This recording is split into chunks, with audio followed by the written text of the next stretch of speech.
आज शहर में संजय को 1 साल हो गया था। पहली दिवाली थी परिवार के साथ में उसकी। यहां घर पे संजय सिन्हा, बीवी विभा दोनों किसी भी साधारण हिंदुस्तानी परिवार की तरह ही अपनी एक और दिवाली मनाने में लगे थे, जब उनके बेटे सागर और भरत दोनों छत की ओर पटाखे लेकर भागे। और संजय जानते थे उन्हें रोकने का कोई मतलब तो था ही नहीं, सिर्फ वो ठीक ठाक सलामती से दिवाली मना लें और किसी को कोई चोट न लगे, बस इतना ही देखना था। सागर 15 साल का था और भरत 10 साल का।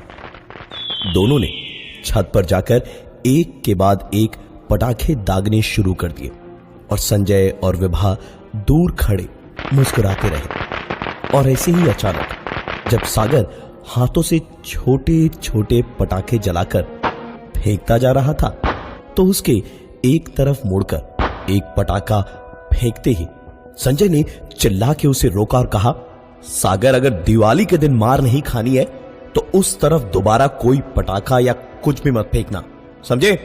इसके आगे संजय कुछ कह पाए इससे पहले ही विभा ने उन्हें घर के कुछ कामों में मदद करने नीचे बुला लिया और पीछे छत पर रह गए सागर और भारत। और बच्चों को जो चीजें मना करो उसको वो ज्यादा करते हैं।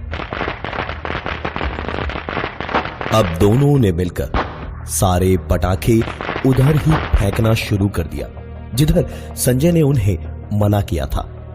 वो एक पुराना मकान था जिसमें सालों से कोई नहीं रहता था। मकान खाली होने से पटाखों की आवाजें गूंज रही थी और दोनों बच्चे खुश हो रहे थे कि उनके पटाखे मोहल्ले में सबसे ज्यादा आवाज कर रहे हैं। दोनों बच्चे अपनी ही दुनिया में खुश थे जब एक बूढ़ी औरत एक चमकती हुई नारंगी रंग की साड़ी पहने थोड़ा लंगड़ाकर सीढ़ियों पर चढ़कर ऊपर छत पर आई और गुस्से में दोनों बच्चों को देखा।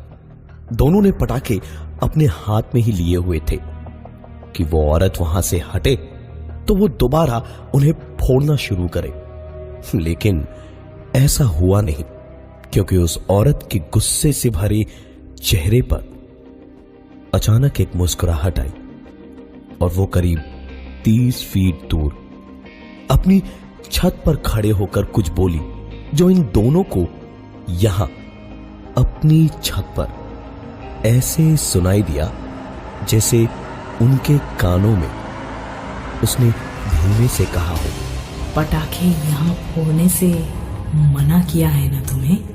सागर और भरत दोनों ये सुनते ही जैसे ठंडे पड़ गए थे।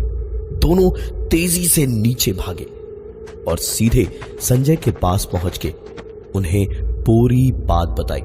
संजय पहले तो उनकी बातों को कोई मजाक सोच रहे थे, लेकिन फिर बच्चों में ऐसे वहम और डर बैठ ना जाए, इसी चिंता में उन दोनों को वो उस खाली पड़े मकान के अंदर ले गए और टॉर्च की रोशनी में अंदर तक उन्हें ले जाकर बोले, ये देखो, कहां है कोई दिखाई दे रहा है तुम दोनों को? अरे कहां है वो औरत जिसे देखकर तुम लोग डर गए थे?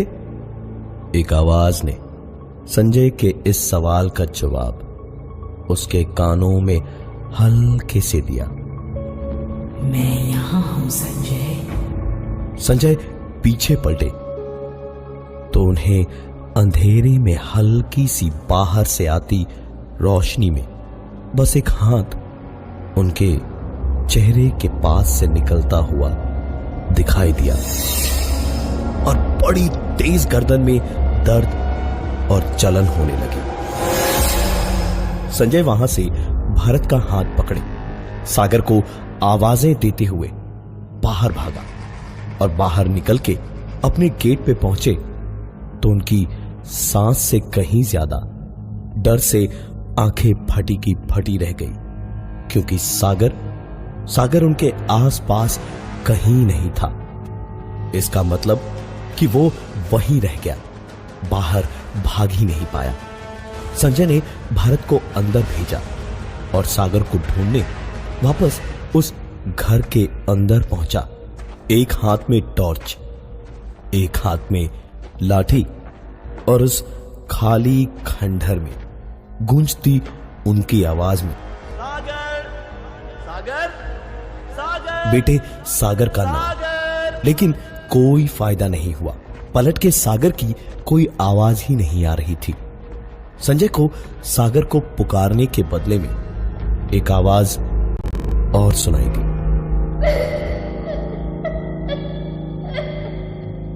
संजय उस आवाज के पीछे पीछे निकल पड़ा। आवाज उस मकान के सबसे पीछे वाले हिस्से में आंगन को पार करके एक छोटी सी कोठरी से आ रही थी। संजय हल्की आवाज में सागर को पुकारते हुए उस तरफ जाने लगा। सागर, सागर, सागर। लेकिन सागर उनकी आवाज सुन के भी उनके पास ना ही आ रहा था और ना ही उनको कोई जवाब दे रहा था। संजय ने टॉर्च की रोशनी में ही देखा तो कोठरी के एक कोने में सागर डर के मारे घुटनों में मुंह छुपाए हुए बैठा रोए जा रहा है। संजय की जान में जान है। उसे सही सलामत जिंदा देखकर वो तुरंत उसकी ओर दौड़े और जैसे ही पहुंच के उसके कंधे पे हाथ रख के उसे पुकारा, सागर, बेटा सागर। तो सागर घुटनों के बीच में छुपाया अपना मुंह धीमे धीमे उठाने लगा और उसका चेहरा देख के संजय घबराकर 4 कदम दूर जा गिरा, क्योंकि वो सागर नहीं, वही औरत थी जिसने थोड़ी देर पहले उसकी गर्दन पर नाखूनों से खरोंच मारी थी।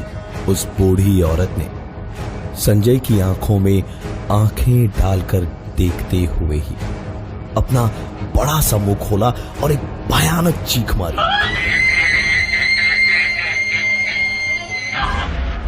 उस चीख की आवाज से संजय वहीं बेहोश हो गया।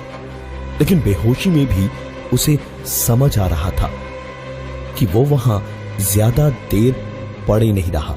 सागर ने अपने पिता संजय को वहां आते देखा था। उसने आसपास के 1-2 लोगों को बुलाकर उनकी मदद की और वो संजय को घर ले आए। उसकी आंख खोली तो देखा कि वो घर पर था। बहुत सारे लोग घर में जमा थे। सागर घर में सबके साथ हंस बोल रहा था, लेकिन भरत एक कोने में बैठा संजय को घूर रहा था। संजय ने बेटे की ओर देखकर मुस्कुराया और गर्दन की चोट के दर्द से कराहते हुए बाथरूम गए। बाथरूम में आंखों में पानी के झपट्टे मारे तो हल्की ताजगी सी लगी।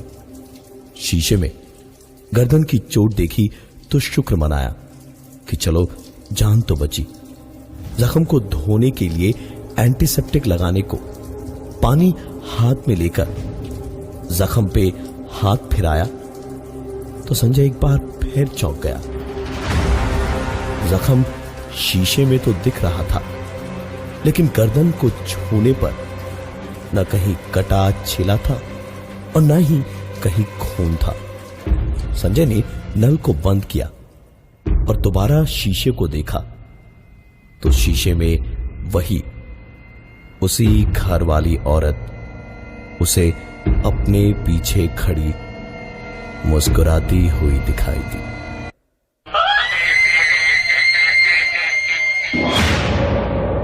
संजय एकदम झटके से पीछे हटा और पलके झपकाकर आंखें मल के दोबारा शीशे की तरफ देखा तो उसे अपनी ही सूरत दिखाई दी। और तभी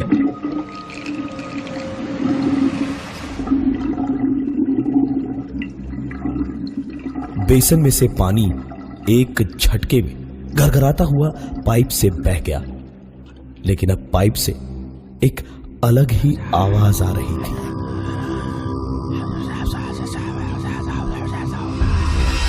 संजय ने वापस नल कुछ देर चला के बंद किया और जब आवाज भी बंद हो गई तो वो वापस कमरे में जाकर सो गया। तबीयत बिल्कुल ठीक नहीं लग रही थी और नींद भी उसे बहुत आ रही थी। कुछ ही घंटों के बाद संजय की जब नींद खुली तो घर में थोड़ा शोर शराबा मचा हुआ था। विभा बुरी तरह चिल्ला चिल्ला कर रो रही थी और संजय को नींद से जगाने की कोशिश कर रही थी। संजय उठा तो पता चला कि उसका छोटा बेटा भारत घर से गायब है और विभा ने जैसे ही ये बताया संजय को तो विभा ने सोचा कि वो तुरंत उठकर पुलिस स्टेशन भागेगा, रिपोर्ट लिखवाएगा, खुद ढूंढेगा और पता नहीं क्या क्या। लेकिन इस आदर्श पिता ने विभा की उम्मीदों पर पानी ही फेर दिया। संजय ने हंसते हुए कहा, अरे तुम भी छोटी छोटी बातों पे परेशान हो जाती हो विभा। यहीं कहीं मोहल्ले के बच्चों के साथ खेल रहा होगा, आ जाएगा थोड़ी देर में। विभा के तो गुस्से का ठिकाना ही नहीं। ऐसा रवैया और उसकी बातें सुनकर वो चिल्लाकर संजय से बोली, तुम खुद को बाप कहते हो उसका? बाप नहीं जानवर हो तुम। बेटा खो गया है और इन्हें कोई सुध ही नहीं है उसकी। ठीक है, मैं जाके देखती हूं कहां है मेरा बेटा। गुस्से में ये सब बोलकर विभा ने घर के कपड़े बदलने के लिए दूसरे कपड़े लिए और बाथरूम में गई और कपड़े बदल ही रही थी कि बाथरूम के बाहर से उसे सागर के चीखने की आवाजें सुनाई देने लगी।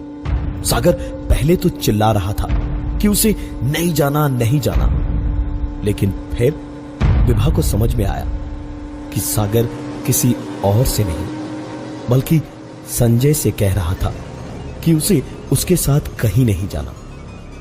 विभा ने बाहर निकलने के लिए दरवाजा खोलने की कोशिश की कि दरवाजा खोला ही नहीं, क्योंकि किसी ने उस दरवाजे को बाहर से बंद कर रखा था। जैसे जैसे सागर की चीखें तेज होती जा रही थी और उसे घसीटने की आवाजें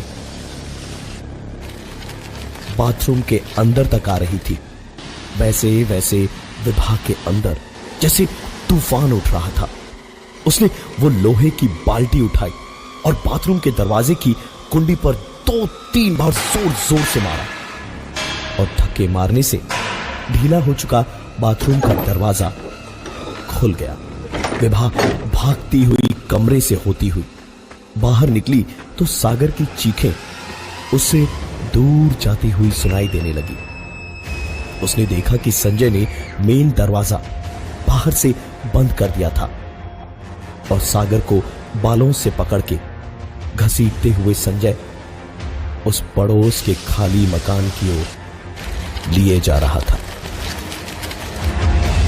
विभा बिल्कुल बुरी तरह घबराई हुई सी पागलों की तरह दरवाजे को खोलने की कोशिशें किए जा रही थी, लेकिन कोई फायदा नहीं हो रहा था।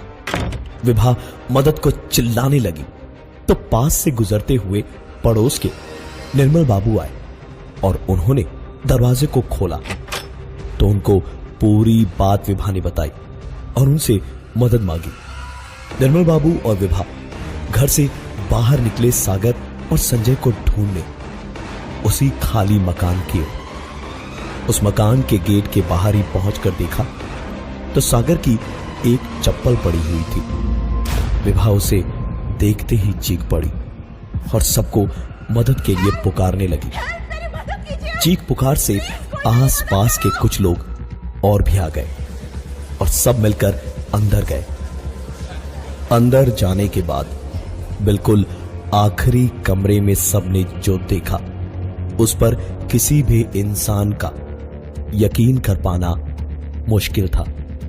सागर और भरत संजय के दोनों बेटे दीवार पर लगी खूंटियों से बंधे हुए थे और संजय बड़े अजीब तरीके से बारी बारी दोनों को देखकर हवा में लंबी सांसें भर रहा था, जैसे कोई शिकारी जानवर अपने शिकार की खुशबू से मदहोश हो जाता है।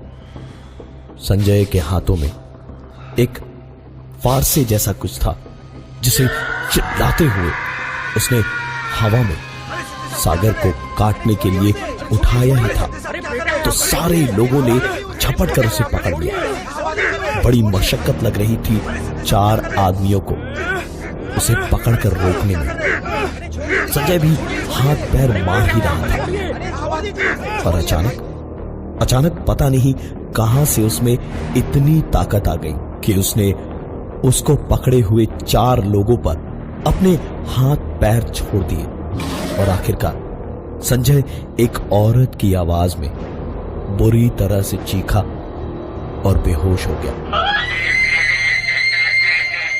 संजय, सागर और भरत सबको पड़ोसियों ने वहां से छुड़ाकर उनके घर पहुंचाया। अगले ही दिन उन्होंने वो मकान छोड़ दिया और शहर के एक दूसरे कोने में शिफ्ट हो गए। लेकिन उन 2 दिनों की बातें आज भी सोचते हैं तो बदन में सिहरन दौड़ जाती है। वो खाली मकान आज भी खाली ही पड़ा है। मोहल्ले वालों ने उसके चारों ओर ऊंची ऊंची दीवारें बनवा दी है जिससे कोई भी बच्चा दूर ही रहे। उस मकान पर हक जताने भी कभी कोई नहीं आया। 1-2 बार लोगों ने उस पर कब्जा करने की कोशिश की तो उनका आज तक कभी दोबारा कोई पता नहीं चला।